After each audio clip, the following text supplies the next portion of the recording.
Hello guys, welcome to the Civil Gyan City channel. दोस्तों, जैसा कि आपको पता है कि अभी हाल ही में जेपीएससी ने अपना एक एग्ज़ाम कैलेंडर अपने वेबसाइट पे पब्लिश किया हुआ है और उसमें जेपीएससी एई मेंस का एग्ज़ाम डेट लिखा हुआ है। तो आपको पता है कि जो एग्ज़ाम होगा वो 7, 8 और 9 ये 3 डेट में होगा सितंबर। ठीक है, जो अभी प्री का एग्ज़ाम अभी रिजल्ट नहीं आया है, लेकिन मोस्ट प्रोबेबली अगले महीना में आ जाएगा। तो आप उसके हिसाब से प्रिपरेशन कर सकते हो। तो इस चैनल पे आपको ऑलरेडी प्रीवियस ईयर का क्वेश्चन, जेपीएससी का ही मेंस का प्रीवियस ईयर क्वेश्चन ऑलरेडी हम करा चुके हैं। आप वहाँ से देख सकते हैं, 3 या 4 पार्ट में कराए हैं। आप फॉलो कर सकते हैं उसको जाके। और आज हम आप लोग के लिए लाए हैं इरिगेशन इंजीनियरिंग और हाइड्रोलॉजी का, जैसे कि पेपर 2 में आता है। और ये जो पोर्शन है वो बहुत सारे स्टूडेंट छोड़ देते हैं, स्किप कर देते हैं, या फिर अच्छे से नहीं पढ़ते हैं, या फिर किसी को समझ में भी नहीं आता है, क्योंकि थोड़ा सा थ्योरेटिकल भी है और कुछ अलग अलग टर्म आता है इसमें, तो समझना थोड़ा सा मुश्किल है।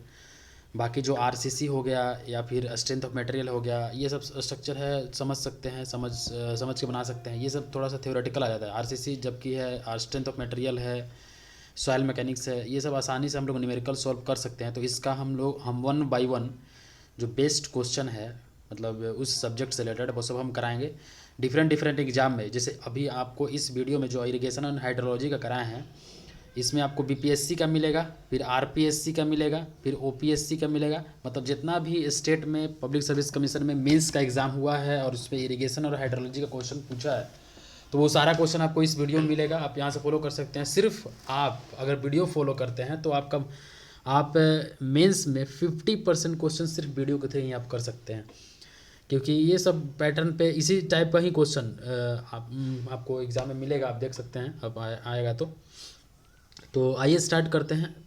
और दोस्तों, मैं आपको बता दूं कि आपको प्लेलिस्ट में, जो सिविल ज्ञान सिटी चैनल के प्लेलिस्ट में, आपको इंग्लिश का भी वीडियो है। जेपीएससी एई मेंस के लिए स्पेशली इंग्लिश का वीडियो है। आप सिर्फ वो वीडियो देखते हैं तो आपका 75% क्वेश्चन यहाँ से कंप्लीट होता है, उससे भी अधिक हो जाएगा अगर आप वीडियो सिर्फ देखते हो तो। फिर जनरल नॉलेज और स्टडीज़ के लिए भी हम डेली बेसिस पे वीडियो बना रहे हैं, तो उसको भी आप देख सकते हैं। और ये है सब्जेक्टिव क्वेश्चन इरिगेशन और हाइड्रोलॉजी का, आप वहाँ से फॉलो कर सकते हैं। तो आइए स्टार्ट करते हैं सबसे पहला क्वेश्चन से। Describe briefly different water resource problem associated with sediments. ये बीपीएससी 2012 में पूछा हुआ है, 4 मार्क्स का क्वेश्चन है। जैसा कि हम आपको बता दिए कि इरिगेशन एंड हाइड्रोलॉजी करा रहे हैं, तो वही सिर्फ अभी चलेगा इस वीडियो में। आगे हम हर सब्जेक्ट से रिलेटेड बनाएंगे। तो आप कमेंट में लिख के बोल सकते हैं कि आपको किस सब्जेक्ट से रिलेटेड पहले चाहिए, तो उसके अकॉर्डिंग अगर हमको सुविधा होगा तो हम उसके अनुसार करेंगे। तो क्वेश्चन नंबर सबसे पहला क्या बोल रहा है, जो बीपीएससी 2012 में 4 मार्क्स का क्वेश्चन आया हुआ है। Describe briefly different water resource problem associated with sediment. देखिए, इस क्वेश्चन को पहले समझना है, क्योंकि थ्योरेटिकल क्वेश्चन बिना समझे आप लिख नहीं सकते हैं। न्यूमेरिकल तो चलो ठीक है कि गिवन डाटा दिया हुआ है, फिर कौन सा फॉर्मूला उसमें अप्लाई होगा तो उसमें कर सकते हैं। थ्योरेटिकल में थोड़ा समझना पड़ेगा। तो वाटर रिसोर्स क्या होता है? वाटर रिसोर्स का मैं बात करूँ तो हिंदी में जल संसाधन बोलते हैं। अगर हम लोग जल को, मतलब वाटर को स्टोर कर रहे हैं किसी पर्पस के लिए, इलेक्ट्रिसिटी प्रोड्यूस करने के लिए, इरिगेशन करने के लिए, और किसी भी पर्पस के लिए, अगर हम चाहे वाटर सप्लाई के लिए, किसी भी पर्पस के लिए अगर हम लोग उसको वाटर का अगर हम स्टोर कर रहे हैं, वाटर मतलब वाटर रिसोर्स कर रहे हैं, वाटर जल को स्टोर कर रहे हैं, तो उसमें क्या क्या प्रॉब्लम आ सकता है, चाहे वाटर जो फ्लो हो रहा है उसमें क्या क्या प्रॉब्लम आ सकता है, वो किसके एसोसिएट किससे कर रहा है? सेडिमेंट। सेडिमेंट मतलब क्या होगा? सेडिमेंट जैसे आपने देखा होगा कि नदी में या फिर नदी के किनारे छोटा छोटा पत्थर टाइप का पड़ जाता है, मतलब उसको सिल्ट भी बोल सकते हैं। जो बस वेरी स्मॉल रहेगा तो सिल्ट बोलेगा, और सिल्ट से ऊपर मतलब ग्रेवल टाइप का रहेगा तो सेडिमेंट बोलेंगे। मतलब एक तलछट्टी टाइप का वहाँ पे पड़ा रहेगा किनारे, नदी के किनारे या फिर नदी के नीचे में भी, बेड पे ही। तो उसके वजह से वाटर रिसोर्स में क्या क्या प्रॉब्लम आ सकता है? उस पत्थर जो छोटा छोटा नदी में आपका छोटा छोटा जो पत्थर आ गया, या फिर साइड में जो पत्थर आ गया, उसके वजह से आपको क्या क्या प्रॉब्लम आ सकता है? तो ये चीज़ यही क्वेश्चन बोल रहा है। तो क्या क्या प्रॉब्लम आ सकता है, जैसे आप हम यहाँ पे लिखे हुए हैं, इसको डिस्क्राइब किए हैं और समझा भी रहे हैं। ठीक है, तो देखिए पढ़ते हैं हम। Whenever water flows in a channel, natural और artificial, it tries to scour its surface, silt और ग्रेवल और even larger boulders are detached from the bed of the sides of the channel. These detached particles are swept downstream by the moving water. This phenomenon is named as sediment transport. देखिए क्या बोल रहा है, जैसे ही water flow करेगा water किसी channel के through follow करता है, या अगर वो नेचुरल भी हो सकता है, या फिर हम खुद ही कंस्ट्रक्ट करके, जैसे कैनाल क्या होता है हम लोग खुद ही कंस्ट्रक्ट करते हैं, तो उस टाइप का अगर फ्लो हो रहा है तो वो उसके नीचे के सरफेस पे सिल्ट पार्टिकल या फिर ग्रेवल पार्टिकल या फिर उससे भी ज़्यादा बड़ा बड़ा पार्टिकल होता है, तो वो पानी के साथ ही बह के वो क्या हो जाता है, मतलब पानी के साथ ही बहता चला जाता है, तो उसी को क्या बोलते हैं, सेडिमेंट ट्रांसपोर्ट बोलते हैं। एक डिफिनीशन से पहले समझाया है यहाँ पे, तभी जाके हम लिखने का एक तरीका होता है। 4 मार्क्स का क्वेश्चन है तो आप इस तरह से लिख सकते हैं। पहले सेडिमेंट ट्रांसपोर्ट के बारे में लिख दिए यहाँ पे।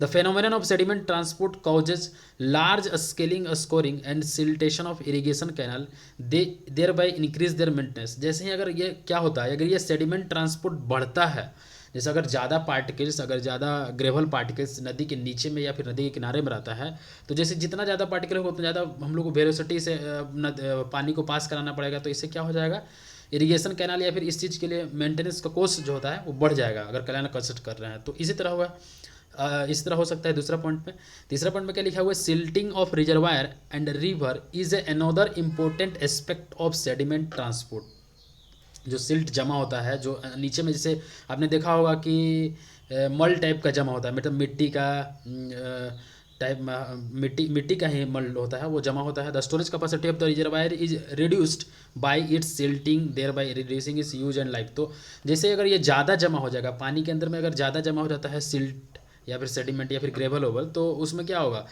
उसका स्टोरेज कैपेसिटी कम हो जाएगा, क्योंकि वो सिल्ट ही पहले ऑक्यूपाई कर लेगा स्पेस को। तो इससे ये सब प्रॉब्लम आ सकता है वाटर रिसोर्सेज में। तो ये क्या हमको क्या लिखना है, प्रॉब्लम ही लिखना है। और हाँ, ये हम प्रॉब्लम के बारे में ही यहाँ बात कर रहे हैं कि क्या क्या सबसे पहला चीज़ तो एक मेंटेनेंस कॉस्ट आपका यहाँ पे, thereby increasing their maintenance आपको ज़्यादा करना पड़ेगा, हटाना पड़ेगा। और इसके बाद क्या होगा, इसका जो अगर जो वाटर रिजर्व रिस्टोर करने का जो कैपेसिटी है वो कम हो जाएगा, तो इसका यूज और लाइफ भी रिड्यूस हो जाएगा। तो ये सारा प्रॉब्लम है। The design and execution of flood control scheme is chiefly governed by the peak flood level which in A turn depends upon the score and deposition of sediment. तो अब क्या है, फ्लड कंट्रोल की flood control में भी ये, अगर आप किसी ज़्यादा डेप्थ के लिए आप कोई भी कैनाल को डिज़ाइन किए हैं या फिर किसी भी वाटर रिजर्वायर स्ट्रक्चर को डिज़ाइन किए हैं, तो वहाँ पे अगर सेडिमेंट या फिर अगर सिल्ट वहाँ पे जमा हो जाता है, तो क्या होगा, वो जैसे ही फ्लड लेवल आएगा तो वो कम पानी, उसमें कम पानी स्टोर हो पाएगा, तो इसके वजह से भी प्रॉब्लम हो सकता है। तो ये सारा प्रॉब्लम है। Thus sediment transport poses numerous problem and is a subjected of great importance and possesses enough potential for further research and development. तो इस बेसिस पे हम लोग बोल सकते हैं कि सेडिमेंट ट्रांसपोर्ट जो है वो बहुत सारा प्रॉब्लम क्रिएट करता है, और अभी भी इस पर रिसर्च हो रहा है कि उस चीज़ को हम लोग कैसे कम किया जाए। तो यहाँ पे ये दोस्तों यही सारा चीज़ है। अब आप इसको आसानी से आप समझ गए, अब इसको आप आसानी से लिख सकते हैं क्या क्या प्रॉब्लम हो सकता है इस क्वेश्चन को। ये तो 4 मार्क्स का क्वेश्चन होता है और यहाँ पे कंप्लीट होता है दोस्तों। नेक्स्ट क्वेश्चन देखेंगे दोस्तों, इस देखिए थोड़ा सा थ्योरेटिकल क्वेश्चन है, तो इसीलिए आपको प्रॉब्लम हो सकता है। अगर न्यूमेरिकल रहेगा तो न्यूमेरिकल में कुछ नहीं रहता है, न्यूमेरिकल में सिर्फ फार्मूला पे होगा या फिर आपको थोड़ा सा देखना होगा कौन सा डाटा दिया हुआ है वो बन जाएगा। लेकिन थ्योरेटिकल में ही थोड़ा सा समझने वाली चीज़ है, इसलिए हम पहले इरीगेशन और हाइड्रोलॉजी से ही स्टार्ट किए हैं। ठीक है दोस्तों। तो देखिए यहाँ पे ये भी देख भी सकते हैं यहाँ पे कि इस तरह का कुछ होता है सेडिमेंट। ये जो दिख रहा है हाथ में लिया हुआ, ये थोड़ा सा बालू टाइप का, तो यही सेडिमेंट होता है। और ये नदी के अंदर में जमा हो जाता है, तो उससे क्या क्या प्रॉब्लम हो सकता है वाटर रिसोर्सेज में, तो ये इसी पर डिस्कस करना था और ये यहाँ पे कंप्लीट होता है। अगला हम लोग देखते हैं क्वेश्चन। अगला दूसरा क्वेश्चन क्या बोल रहा है, what is the canal headwork, what are the disadvantage of locating a weir in a boulder stage in comparison to an alluvial stage। देखिए क्या बोल रहा है, कैनाल हेडवर्क किसको बोलते हैं। सबसे पहला जो क्वेश्चन यहाँ पे आ रहा है, कैनाल हेडवर्क किसको बोलते हैं और इसका डिसएडवांटेज क्या है वियर को लोकेट करने में बोल्डर स्टेज से in comparison to alluvial stage. अब देखिए पूरा कॉम्प्लिकेटेड क्वेश्चन है, आप सिर्फ न्यूमेरिकल पे ध्यान देते हैं और इस टाइप के क्वेश्चन पे ध्यान नहीं देते हैं, तो उसके लिए भी हम इसलिए हम ये पहले इरिगेशन से स्टार्ट किए। तो आइए देखते हैं कैनाल हेड वर्क किसको बोलते हैं। तो सबसे पहले अगर हेड वर्क का बात करें, देखिए बीपीएससी में 6 मार्क्स का क्वेश्चन है और ये पूछा हुआ क्वेश्चन है, तो आप देख सकते हैं। सबसे पहले हम अगर हेड वर्क का बात करें तो हेड वर्क क्या होता है, तो सिविल इंजीनियरिंग में हेड वर्क एक ऐसा टर्म है कि कोई भी स्ट्रक्चर के लिए यूज होता है। सिविल इंजीनियरिंग में हेडवर्क एक ऐसा टर्म है जो कोई सी भी स्ट्रक्चर के लिए यूज होता है। जैसे कि अगर हम लोग पानी इसे इस तरह से फ्लो कर रहे हैं, अगर इसको डाइवर्ट करना है किसी एक दूसरे तरफ में, तो वहाँ पे हम लोग को हेडवर्क कंस्ट्रक्ट करना पड़ेगा। तो headwork is a civil engineering term for any structure at the head और diversion point of a waterway.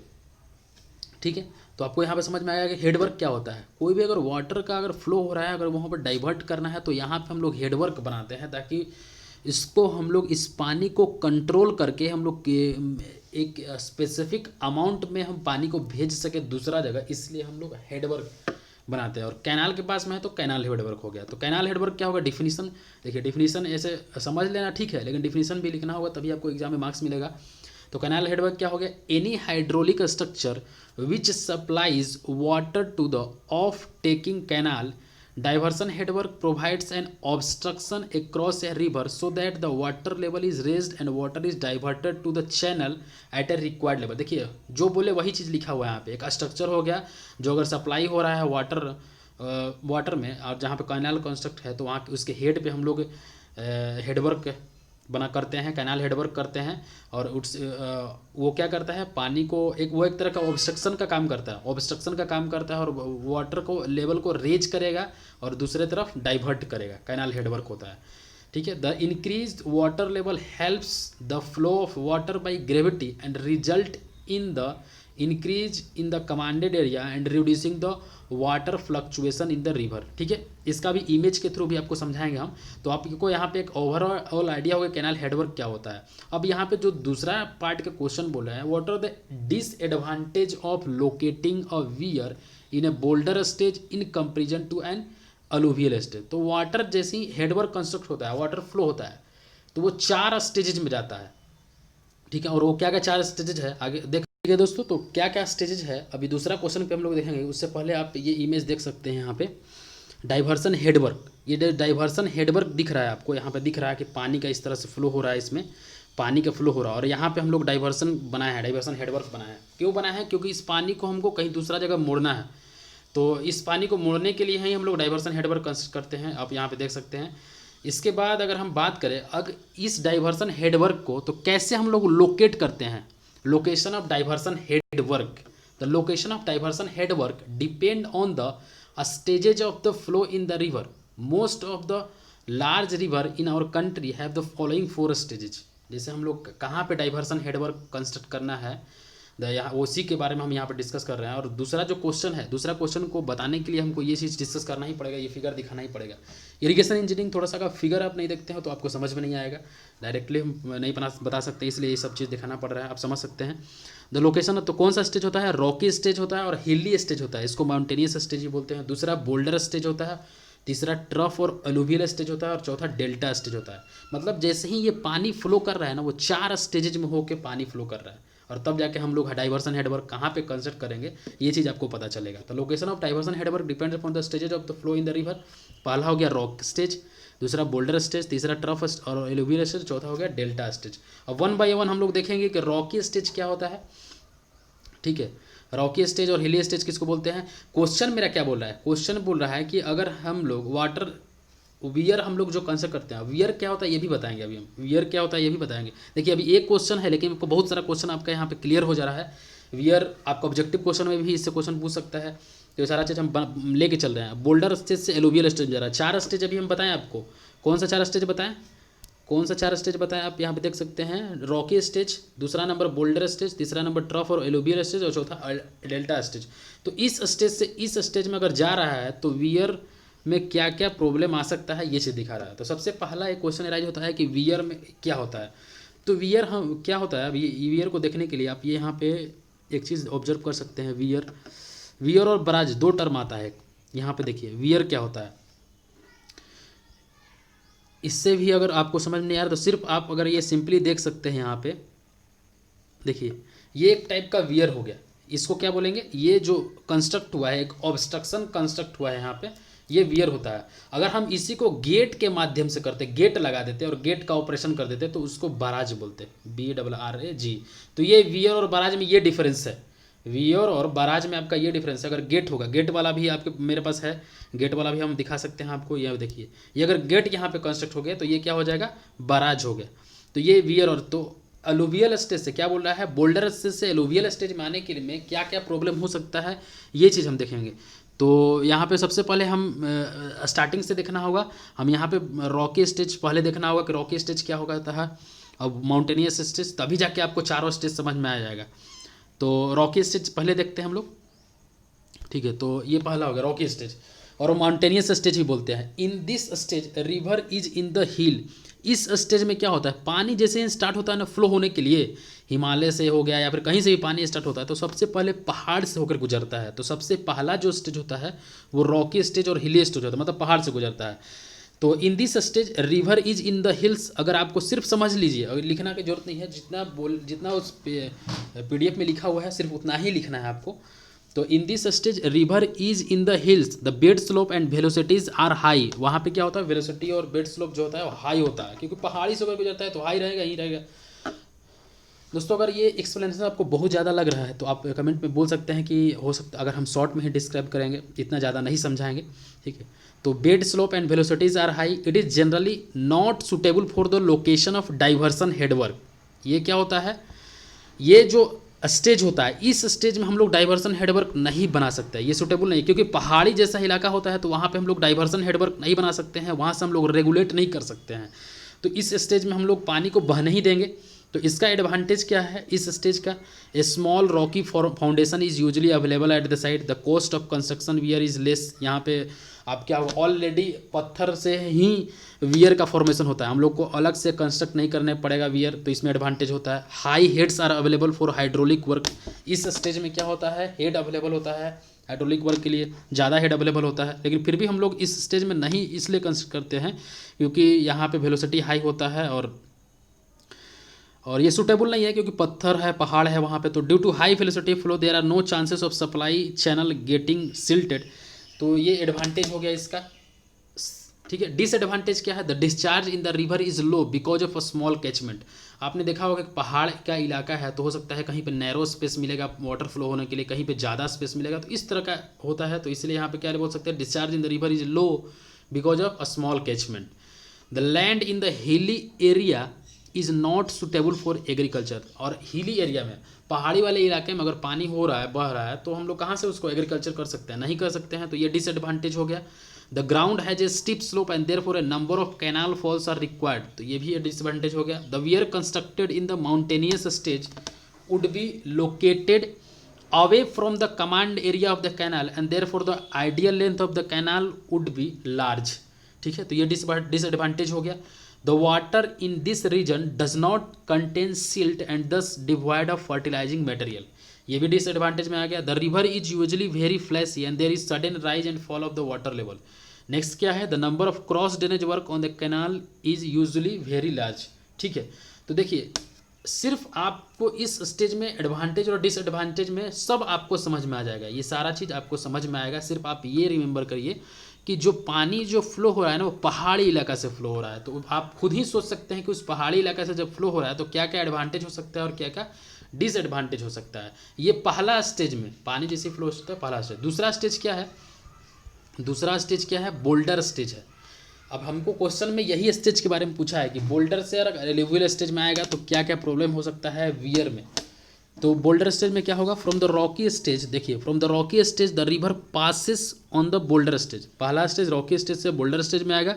It is also called the sub mountainous stage, इसको सब माउंटेनियस स्टेज ही बोलते हैं। In this stage the bed and the bank of the river are composed of boulder and gravel. ये क्या होगा, इस पहला वाला में क्या था, पहाड़ी इलाका से आता था, और इसमें क्या है जो बेड पे इसका रिवर के बैंक पे मतलब और उसके सरफेस पे बोल्डर और ग्रेवल आपको मिलेगा, इसीलिए इसको बोल्डर स्टेज ही बोलते हैं।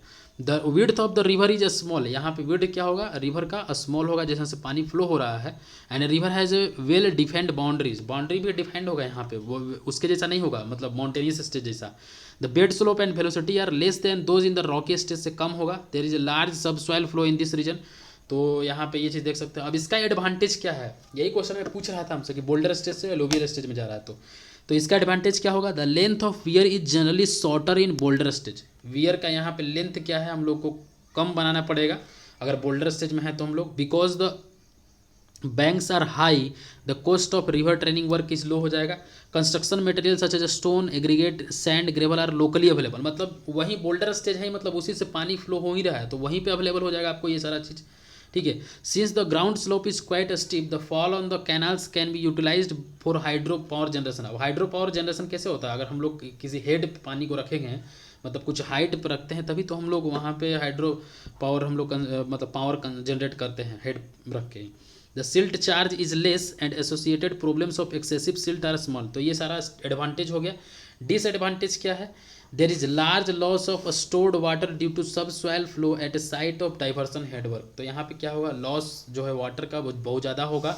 Ideal length of canal is more, canal का जो लेंथ होगा वो ज़्यादा होगा। More cross drainage work are required in the head reaches of canal, seepage loss high होगा क्योंकि बोल्डर और ग्रेवल है तो उसमें ज़्यादा पानी सीपेज करेगा। The demand of irrigation water is low because the land is not fertile, अब इस एरिया में जहाँ पे बोल्डर और ग्रेवल है उस एरिया में क्या होगा, फर्टाइल नहीं होगा ऑलरेडी, तो वहाँ पे हम लोग क्या इरिगेशन में दिक्कत होगा, तो ये बोल्डर स्टेज हो गया। तीसरा स्टेज क्या है, ट्रफ और एलोवियल स्टेज बोलते हैं। अब हमको इस स्टेज से उस स्टेज में जाने में क्या क्या प्रॉब्लम आ सकता है, यही चीज़ हमको क्वेश्चन में पूछ रहा था, इसलिए पहले हम क्या किए, सारा स्टेजेस के बारे में आपको बताया, तब हम वो क्वेश्चन डिस्कस किया आपसे।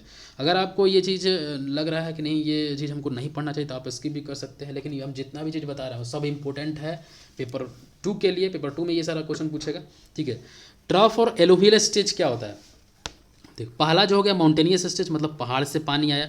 दूसरे के बाद पहाड़ से पानी आया तो वहाँ पे दूसरा स्टेज में बोल्डर और आपको ग्रेवल मिला, तो दूसरा स्टेज में गया। तीसरा स्टेज में ट्रफ और एलोवियल स्टेज, जहाँ पे सिर्फ क्या हो जाएगा, मतलब स्मॉल पार्टिकल साइज पे पास करेगा, मतलब जैसे पहला में पहाड़ से पास किया, दूसरा में ग्रेवल से, और तीसरा में उससे भी कम मतलब सैंड और सिल्ट टाइप का मटेरियल से पास करेगा, ठीक है। तो from boulder stage the river passes, देखिए यहाँ पे देख सकते हैं आप क्या लिखा हुआ है, from the boulder stage the river passes on the alluvial plain created by itself. In this stage the cross section of a river is made up of alluvial sand and silt. देखिए इस stage में alluvial sand and silt हो गया। The bed slope and velocities are small, इसमें small हो गया, सबसे पहला वाला हाई था, फिर उसके बाद कम हुआ, फिर इसके बाद इसमें स्मॉल हो गया। अब इसका एडवांटेज क्या है, सब soil flow is comparatively less, मतलब यहाँ पे सब सॉइल क्या होगा, मतलब नीचे में पानी अगर फ्लो हो रहा है तो वहाँ पे सॉइल थोड़ा सा कम ही होगा उससे कंपेयर में flow. Land is fertile, demand of irrigation water is high, अब यहाँ पे लैंड क्या होगा, फर्टाइल होगा और इरिगेशन वाटर हाई होगा। The site is near the command area and hence the length of canal is small हो जाएगा। The seepage losses are less in the canal हो जाएगा यहाँ पे। The less number of cross drainage work required होगा। The water contains silt which has manual value हो जाएगा। Disadvantage क्या होगा, the river section is quite wide and hence the length of the wear structure is large, ठीक है। तो इसमें क्या होगा, वियर स्ट्रक्चर लार्ज होगा, उसमें इससे कम हो रहा था। तो ये देखिए यहाँ पे डिसएडवांटेज क्या है और डिसएडवांटेज क्या है अगर हम लोग बोल्डर स्टेज से यहाँ पे आ रहे हैं। तो एडवांटेज ये सारा चीज़ है उसके कंपेयर में, और डिसएडवांटेज ये है, ठीक है। तो डिसएडवांटेज क्या है एक बार हम पढ़ लेते हैं, आप नोट कर सकते हैं। द रिवर सेक्शन इज, पहला डिसएडवांटेज में the river section is quite wide, ठीक है, वाइड ज़्यादा होगा। Hence the length of the wear structure is large, ये डिसएडवांटेज होगा। दूसरा में क्या है, construction material is usually not available locally. पहला स्टेज में क्या हो, दूसरा स्टेज में क्या हो, बोल्डर स्टेज में वहाँ पे लोकली अवेलेबल हो रहा था ग्रेवल और बोल्डर, और यहाँ पे लोकली अवेलेबल नहीं होगा। तीसरा नंबर क्या होगा, the cost of headwork is usually more due to poor foundation, यहाँ पे कॉस्ट ऑफ हेडवर्क जो होगा वो ज़्यादा करना होगा। चौथा में क्या है, because of meandering tendency more river training work are required. और लास्ट क्या होगा, this is the problem of silt in the canal, there is a problem of silt in the canal. तो ये सारा डिसएडवांटेज हो गया। तो इस स्टेज से आपको एलोवियल बोल्डर स्टेज से एलोवियल स्टेज में आने में ये सारा चीज़ का प्रॉब्लम है, आप देख सकते हैं, ठीक है। तो ये क्वेश्चन वही चीज़ बोल रहा था कि what are the advantage of locating a weir in a boulder stage in comparison to an alluvial stage. Boulder stage में क्या और एलोवियल स्टेज में आने में क्या क्या हो जाएगा वियर लोकेट करने के लिए। तो एक बार इसको भी देख सकते हैं, मेन आपको इतना ही लिखना होगा, जितना भी बोले वो सिर्फ समझाने के लिए बोल दिए। The headwork serve the following purpose, headwork क्या करता है, headwork raise the water level in the river, headwork क्या करता है, वाटर लेवल को रेज करता है। It regulates the intake of water in the canal, canal में जो पानी आता है उसको रेगुलेट करता है। It also control entry of silt in the canal, ये सिल्ट को भी कंट्रोल करता है। The headwork can also store water for small period of time, और स्मॉल पीरियड ऑफ टाइम के लिए वो स्टोर भी कर सकते हैं। Reduces fluctuation in the level of supply in the river, तो ये सारा हेडवर्क का पर्पस हो गया, काम हो गया। Disadvantage of locating a weir in a boulder stage in comparison to an alluvial stage, अभी आपको सिर्फ इतना ही आंसर लिखना है, वो सारा आंसर नहीं लिखना है, वो सिर्फ समझाने के लिए था कि क्या होता है। तो disadvantage of locating a weir in a boulder stage in comparison to an alluvial stage क्या होगा, इट हैज स्ट्रॉन्ग सब soil flow as a result, मतलब बोल्डर स्टेज से, सॉरी कंपेरिजन कैसे में करना है, एलुवियल स्टेज से। अगर हम लोग बोल्डर स्टेज में वियर को लोकेट कर रहे हैं और as compare to alluvial stage, तो क्या क्या डिसएडवांटेज हो सकता है, तो स्ट्रॉन्ग सब soil flow as a result हो जाएगा। फिर दूसरा में क्या हो जाएगा, reduce in the storage and damage floor downstream. अगर बोल्डर स्टेज में क्या रहता है आपका, बोल्डर में आपका बोल्डर रहेगा और ग्रेवल रहेगा, तो इससे क्या हो जाएगा, आपका स्टोरेज रिड्यूस होगा। मतलब अगर बोल्डर और ग्रेवल है उस पानी में, तो स्टोरेज क्या हो जाएगा, रिड्यूस होगा। मोर परकोलेशन लॉस फ्रॉम कैनाल, और उस कैनाल से क्या हो जाएगा, अगर यहाँ पे बोल्डर और ग्रेवल है तो लॉस ज़्यादा होगा क्योंकि पानी नीचे की तरफ चला जाएगा। Less demand of water at head reaches, less demand होगा वाटर का, तो ये सारा जो है डिसएडवांटेज होगा। तो ये कितना नंबर का क्वेश्चन था, 6 मार्क्स का क्वेश्चन था, और आपको इतना सारा चीज़ समझना है इसके लिए, ठीक है। सिर्फ इतना ही लिखना है, आप यहाँ पे देख सकते हैं, स्क्रीनशॉट ले सकते हैं इसको। अगला क्वेश्चन क्या है, right different steps for design of canal headwork only design criteria. Canal headwork consider कर रहे हैं तो उसमें क्या क्या स्टेप्स है डिजाइन करने का, ठीक है। तो पहले भी हम बता सकते हैं कि कैनाल हेडवर्क क्या होता है, यहाँ पे पूरी तरह हम एक्सप्लेन कर दिए, आपको समझ में आ गया होगा अच्छे तरीके से। तो अब इसमें डिजाइन करने के लिए प्री डिजाइन फेज एक स्टेप है। देखिए ये सारा चीज़ आपको रिमेंबर करना ही पड़ेगा। अब ऐसा नहीं कि हमको पहले से हम खुद क्यों नहीं जान रहे थे इसका आंसर, ये चीज़ बोल नहीं सकते हम यहाँ पे। आपको ये चीज़ अगर पढ़े होंगे तो ज़रूर आप इसका आंसर लिख सकते हैं। Design phases of canal headwork क्या होगा, प्री डिजाइन फेज में हम लोग क्या करते हैं, प्री डिजाइन फेज में हम लोग टोपोग्राफी पहले देखेंगे कि ग्राउंड का फीचर्स कैसा है, वहाँ का पेड़ पौधा है, पानी है, वो सारा चीज़ देखेंगे हम लोग। कैनाल हेडवर्क में पानी कैसा है, फिर इसके बाद जियोलॉजिकल स्टडीज़ करेंगे हम लोग, जियोलॉजिकल फ्लो डिस्चार्ज स्टडी करेंगे, वेलोसिटी मेजर करेंगे कि उस चैनल में कितना कैसे पानी किस वेलोसिटी से पानी फ्लो कर रहा है, चैनल पाथ मेट्री, वाटर लेवल देखेंगे वहाँ का, ground water level, available construction material वहाँ पे क्या क्या अवेलेबल है, सॉइल इन्वेस्टिगेशन करेंगे, बोर होल लॉग का वहाँ पर इन्वेस्टिगेशन करेंगे, बेरिंग कैपेसिटी फाउंड करेंगे फाउंडेशन लेवल का। तो अगर आप कैनाल हेडवर्क बना रहे हैं, मतलब कैनाल हेडवर्क में डैम भी आ सकता है, तो डैम को भी बोल सकते हैं कैनाल हेडवर्क। तो आप बना रहे हैं तो सबसे पहले प्री डिजाइन फेज में ये सारा चीज़ आपको देखना होगा। प्री डिजाइन फेज में टोपोग्राफी, जियोलॉजिकल स्टडी, ये सारा चीज़ देखना होगा। इसके बाद दूसरा में हाइड्रोलिक डिजाइन फेज करेंगे। हाइड्रोलिक डिजाइन फेज में क्या करेंगे, सबसे पहले हम लोग सीपेज एनालिसिस करेंगे कि सीपेज कितना हो रहा है, अपलिफ्ट प्रेशर एनालिसिस करेंगे, अपलिफ्ट प्रेशर वहाँ पे कितना जनरेट हो रहा है, ठीक है। तो ये सारा चीज़ देखेंगे। इसके बाद परकुलेशन लेंथ देखेंगे, हाइड्रोलिक जंप एनालिसिस करेंगे, एग्जिट ग्रेडियंट एनालिसिस करेंगे, safety against piping and scoring, ये सारा चीज़ करेंगे। तो ये हाइड्रोलिक डिजाइन फेज में हो गया, ठीक है। अगला क्या है, स्ट्रक्चरल डिजाइन फेज। इसमें क्या करेंगे, एलिमेंट्री प्रोफाइल, उसका डिजाइन ऑफ एलिमेंट्री प्रोफाइल देखेंगे, जैसा कि आप इरिगेशन इंजीनियरिंग में लास्ट चैप्टर में पढ़ चुके हैं। Stability against over turning, stability against shear and sliding, stability against over stage, stability of soil eight foundation level. तो ये सारा चीज़ डिस्कस कर मतलब देखेंगे आप इसमें। तो ये 3 हो गया आपका, कौन कौन सा स्टेज हो गया, pre design phase, hydraulic design phase और स्ट्रक्चरल डिजाइन फेज। और चौथा जो नंबर हो गया, इन्वायरमेंटल इम्पैक्ट असेसमेंट, मतलब हाइड्रोलॉजी पढ़ना होगा आपको, लिए इसके लिए स्टडी करना होगा, water and air quality studies करना होगा, सॉइल प्रॉपर्टी वहाँ का स्टडी करना होगा, सेफ्टी, इरेक्शन, इरोजन, उससे कितना ज़्यादा इरोजन हो रहा है, बायोलॉजिकल एंड इकोलॉजिकल चेंज देखना होगा, सोशियो इकोनॉमिक इम्पैक्ट देखना होगा, और इकोलॉजिकल इम्बैलेंस देखना होगा, और ह्यूमन हेल्थ देखना होगा। तो ये सारा चीज़ होगा। तो मतलब 4 स्टेज होता है। जैसे हम लोग design phases of canal headwork में 4 फेज हो जाएगा, pre design phase, hydraulic design phase, structural design phase और इन्वायरमेंटल इम्पैक्ट असेसमेंट। तो ये 4 फेज में हम लोग करेंगे। ये सारा चीज़ अभी डिस्कस करना सही नहीं है क्योंकि बहुत ज़्यादा टाइम लग जाएगा। आप देख सकते हैं, बस इतना ही लिखना ही है आपको। कितना नंबर का क्वेश्चन था यहाँ पे, ये इसी क्वेश्चन में इंक्लूड है, ये 6 मार्क्स में ही इंक्लूड है। नहीं सॉरी, ये दूसरा क्वेश्चन है और इसका मार्क्स यहाँ पे लिखे नहीं है कितना है, ठीक है। अब देख सकते हैं इसको। अब देखिए अभी न्यूमेरिकल आ गया, देखिए 10 मार्क्स का क्वेश्चन है। ये ज़्यादा से ज़्यादा हमको लग रहा है 4 मार्क्स का क्वेश्चन होगा ऊपर वाला। ये 10 मार्क्स का क्वेश्चन है, बीपीएससी 2012 में क्वेश्चन आया हुआ है। अब देखिए न्यूमेरिकल है, तुरंत हम लोग कैसे करेंगे इसको, थ्योरेटिकल में थोड़ा सा टाइम लगता है, और थ्योरेटिकल आप स्किप भी कर सकते हैं, उतना कुछ नहीं है, लेकिन हो सकता है अगर आपके न्यूमेरिकल नहीं आ रहा, नहीं बन रहा है, कुछ हार्ड न्यूमेरिकल आ गया तो उस समय थ्योरेटिकल ही काम करता है। तो ये क्वेश्चन क्या है, during a recuperation test water in an open well was depressed due to pumping by 2.5 meter and it recuperated 2 meter in 90 minutes. Find the diameter of a well to yield 10 liter per second under a depression head of 2 meter. देखिए एक्यूफायर chapter है, उसी का question है। Ground water आप terminology पढ़ेंगे, ये hydrology का question है, ठीक है, हाइड्रोलॉजी में आ जाएगा ये क्वेश्चन। तो specific capacity of the pump, ये वेल का जो कैपेसिटी है वो उसका फार्मूला होता है Q equals to discharge equals to CAH, ये फार्मूला होता है।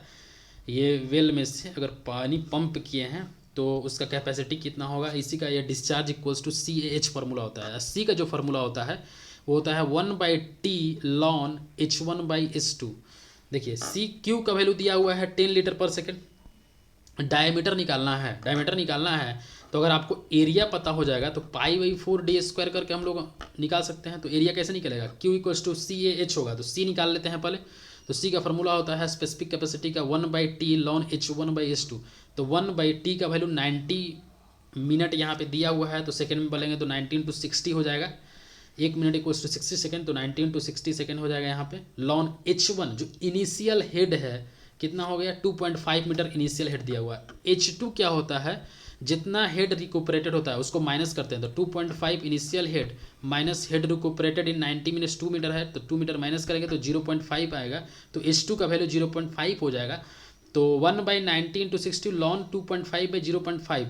अब यहाँ पे आप अगर इस वैल्यू को कैलकुलेट करते हैं तो 2.98 × 10⁻⁴ सेकेंड का पावर -1, 10 मास क्वेश्चन है, सेकेंड पावर -1, इस C का वैल्यू आ जाएगा।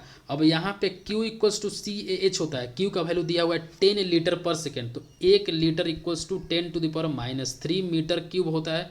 तो यहाँ पे 10 लीटर पर सेकेंड दिया हुआ है, तो 10 × 10⁻³ C का वैल्यू कितना हो जाएगा, 2.98 × 10⁻⁴, A का वैल्यू π/4d² और H का वैल्यू 2 मीटर दिया हुआ है। तो डिप्रेशन हेड 2 मीटर दिया हुआ है, तो यहाँ से आप D जो डायमीटर खाली सिर्फ अननोन है और वहाँ पे डायमीटर कैलकुलेट कर सकते हैं। तो देखिए 4.62 मीटर आ गया डायमीटर का वैल्यू। ये आगे आपका कितना शॉर्ट क्वेश्चन था और ये 10 मार्क्स आपको मिल गया। अभी हम लोग उसके पीछे हम लोग एक क्वेश्चन डिस्कस किए हैं थ्योरेटिकल, और ये 4 मार्क्स का क्वेश्चन था और बहुत ज़्यादा टाइम लगा उसको डिस्कस करने में, ठीक है। तो न्यूमेरिकल थोड़ा सा आसान रहता है, लेकिन नहीं बनने पर हम लोग को थ्योरेटिकल ही अटेम्प्ट करना पड़ता है। तो आप देख सकते हैं यहाँ पे। नेक्स्ट क्वेश्चन देखेंगे, बहुत सारा क्वेश्चन है अभी, तो इस वीडियो में अभी हम इतना ही रहने देते हैं। नेक्स्ट वीडियो में अगर आपको ये वीडियो अच्छा लगता है तो आप कमेंट में लिख के बता सकते हैं, नेक्स्ट वीडियो तुरंत आएगा। अगर नहीं अच्छा लगता है तो थोड़ा सा लेट होगा, ठीक है। तो आप मेन रिस्पॉन्स के ऊपर में होगा जिस तरह का रिस्पॉन्स हो गया, आपको जिस तरह से समझना होगा उसके अनुसार आप रिस्पॉन्स देंगे, तो उसी के अनुसार वीडियो बनेगा। दोस्तों अभी तक आपने सिविल ज्ञान सिटी चैनल को सब्सक्राइब नहीं किया हो तो सब्सक्राइब कर लीजिए, लाइक कर लीजिए अगर आपको वीडियो थोड़ा सा भी अच्छा लगता है, ठीक है, और शेयर करिए। Thank you for watching this video, have a nice day.